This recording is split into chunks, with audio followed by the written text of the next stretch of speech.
ഞാനിന്ന് കുറച്ച് നേരം വെറുതെ ഇരുന്നപ്പോൾ ഒന്ന് ആലോചിച്ച് നോക്കുവായിരുന്നു. ഞാനൊരു ഉദാഹരണം ആലോചിച്ച് നോക്കുവായിരുന്നു. ഒരാൾ വന്നിട്ട് എൻ്റെ അടുത്ത് സപ്പോസ് ഒരു 2,00,00,000 രൂപ വെറുതെ വെച്ചോന്ന് പറഞ്ഞ് ഓഫർ ചെയ്യുവാണ്. പക്ഷെ മറ്റൊരാൾ വന്നിട്ട് എൻ്റെ അടുത്ത് പറയാണ്, ഞാൻ നിനക്കിന്ന് ₹1 തരാം.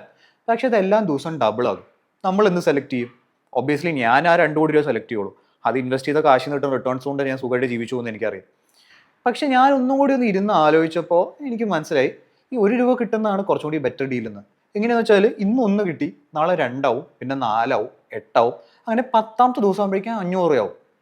500 ആയിട്ടുള്ളൂ. പക്ഷെ അത് 20ാമത്തെ ദിവസം, അതായത് പിന്നെ ഒരു 10 ദിവസം പോകുമ്പോഴേക്കും ഈ 500 എന്നുള്ളത് 5,00,000 രൂപയാവും.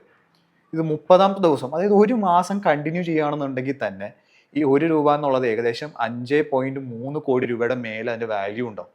ഇതുപോലെ തന്നെയാണ് ഈ പവർ ഓഫ് കോമ്പൗണ്ടിങ് എഫക്റ്റ് എന്ന് പറയുന്നത്. ഇടുന്ന തുകേനേക്കാളും കൂടുതൽ കാര്യം എന്ന് പറഞ്ഞാൽ എന്താണ്? അതിന് കൊടുക്കുന്ന സമയമാണ്.